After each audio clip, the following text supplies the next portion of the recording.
How's it going, Yankee fans? Welcome back to Fireside Yankees with your boys, Alex and Ryan. So today we're talking about a Tampa Bay Rays player who has been connected to the Yankees via trade. The Athletic reported that the Yankees have had discussions about Manuel Margot. Interesting player here. We're going to break him down for you. If you know anything about him, he's not very good. He's more of a depth piece. He's kind of like a guy you're bringing in to supplement, the fact that you've already gotten rid of Franchi Cordero and Billy McKinney and like Jake Bauers is still here. You're adding a guy who you're not going to have to give up a lot for. Ryan will touch more on that, how much he actually thinks it would cost to get a player like this.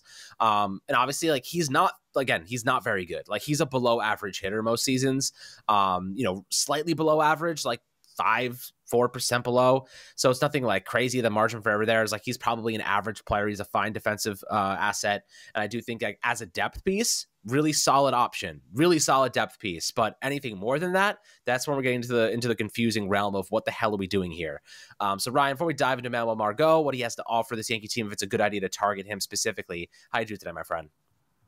I'm doing great. Looking at Manuel Margot, I understand the initial adverse reaction from Yankees fans, right? Like, we've seen this song and dance before. The Yankees have gotten a depth player or have gotten a player who is, maybe league average at best, and it is better suited for a depth role, who's used to preclude the Yankees from acquiring other players. But I'm going to use some assuring words for you guys. Don't worry. Joel Sherman of the New York Post had reported that this wouldn't preclude them from doing anything massive, that Margot would just be an insurance in case they don't land somebody like Cody Bellinger or don't land somebody like even Kevin Kiermaier, which is encouraging because I personally think that Manuel Margot works well in a role where you have a Kevin Kiermaier as your starter, somebody who has a career 103 WRC plus against right-handed pitching, and then you have Manuel Margot who has a career 109 WRC plus against left-handed pitching. I understand that platooning in the outfield isn't sexy, right? Like, that isn't the big flashy, like, make your whole team better move, but you're hoping that Juan Soto is that move.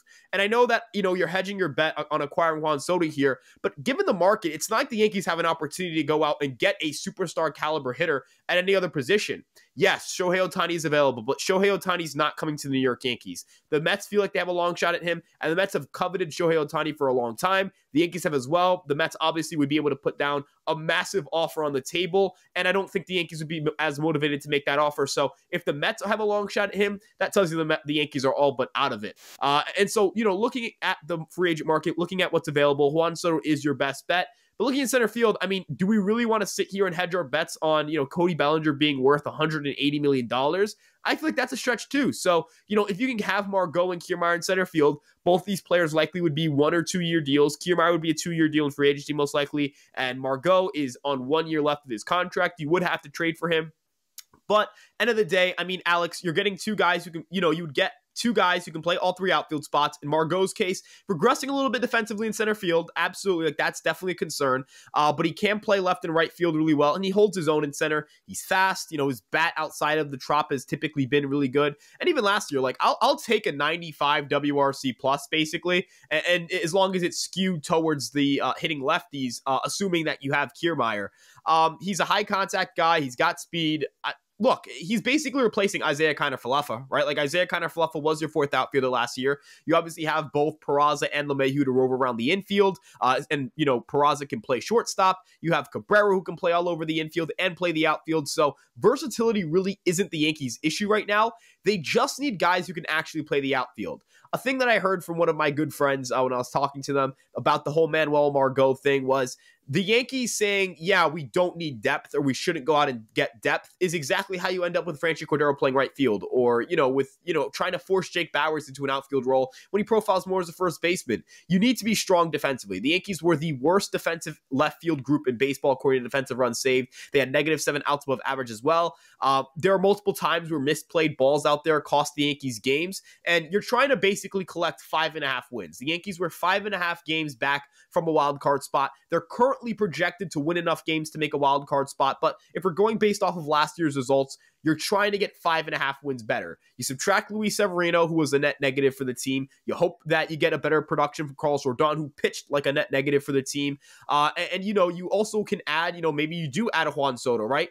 That right there is 5.5, 6, maybe even 7 extra wins with getting some addition by subtraction, adding a superstar player in Juan Soto, and getting a little bit better from guys like Rodon or Cortez or whatever it may be, and having a platoon of Margot and Kiermaier would just stabilize your center field production, right? Imagine if Harrison Bader was just a guy you could hit against left-handed pitching only, and you had a center fielder to start that was left-handed to hit right-handed pitching. You probably get much more production from your center field position. The Yankees, I think, are doing the right thing in exploring a platoon. Is Margot the best platoon option in the world? I wouldn't say so. I think there are definitely players you can go out and get that are better, but how many players, number one, are available? Number two, what will their price tag be?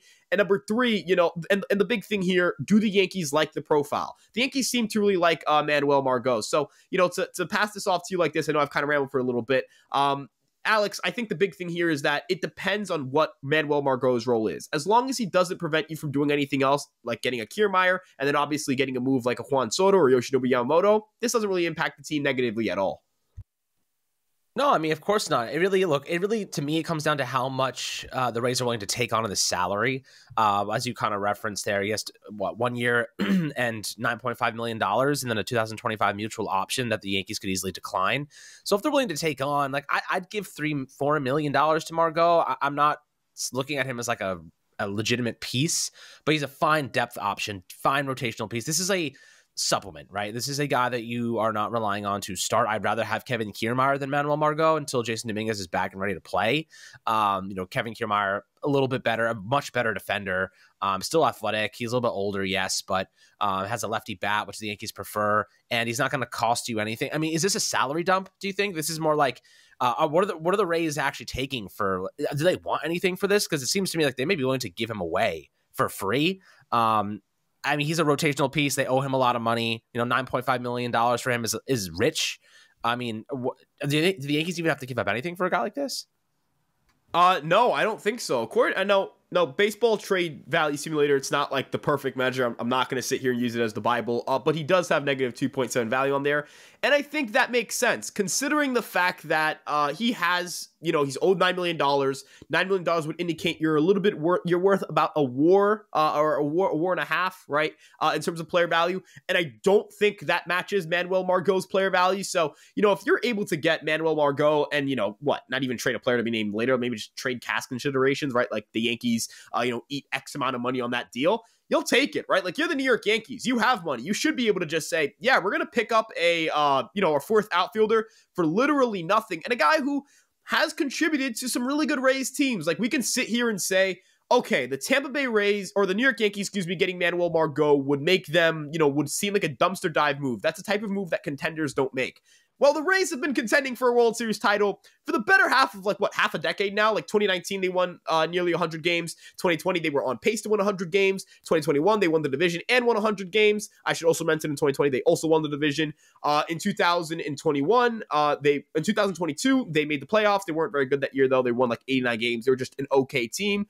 And then this past season, they won over 90 games and finished second in the American League East. I know it didn't work in the postseason for them, but you're the New York Yankees. Like, the difference is that you can go out and say, all right, we're going to also go spend on Juan Soto and, go spend on some starting pitching and whatever it may be. So, I think it would be simplistic to say that getting Manuel Margot for basically nothing would be a mark of a bad contender, because a contender in your division has Manuel Margot. The reason they want to get rid of him is because they're cheap. It's not just because they don't think he's good. They play him regularly. It's not like this is a guy who doesn't get playing time over there. They like his profile. They like having him on the team, but he's a little too expensive for them. So, Alex, I think this is a situation where you get to pick up a player and not trade anything. If all I have to give up is money for a player, that's an ideal situation for the Yankees, especially considering it's just 1 year left on the deal.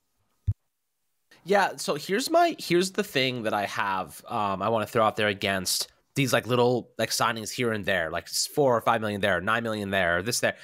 The thing is, I think the Yankees are going to take this salary, this luxury tax salary, to the razor thin margins of the thresholds. Like, they're going to be within a couple $100K, if not $1 million of those next thresholds. Every dollar counts when you're doing that. You know what I mean? Every million counts. So I feel as though they have to make the right moves, because if they want a Yamamoto, if they want a Juan Soto, if they want someone like that, it's going to cost them big money. If they want to go out and get Montgomery, if they want to make a run at a big pitcher that's going to cost $150+ million, they're going to have to be very careful, because I'm not convinced that Steinbrenner is willing to push past that last, Steve Cohen luxury tax threshold. I'm not convinced. If he does, all the best. I think that's ultimately the Yankees can afford it. They should be doing that. But at the end of the day, they haven't been willing to do that. So how do you really kind of navigate those razor thin margins there? Like the million for Margot or this or that, like, can you afford that? Can you really do that? So definitely interested to see how the Yankees do this. But guys, would love to hear your thoughts below on Margot and if you think he'd be a good fit for us. Obviously, only reserve piece. I am not using him as a starter. Yes, he has experience, but he's a right-handed player. Yankees want lefty outfielders. I just don't think that he fits the mold of a starter. And if he ended up starting a significant amount of games next season, that's like a bad situation to be in, because that means we didn't either upgrade enough or our primary starter got injured. So, we need better players here. I think Kevin Kiermaier is better. If it's going to cost you a similar amount, you can get both of them at about $9.5-10 million for the 2024 season. I'm going Kiermaier every single time. So, that's kind of how I feel. Obviously, always interested to see what you guys have to say in the YouTube comment section. Make sure to like and subscribe as always. And we'll catch you guys on the next Fireside Yankees episode.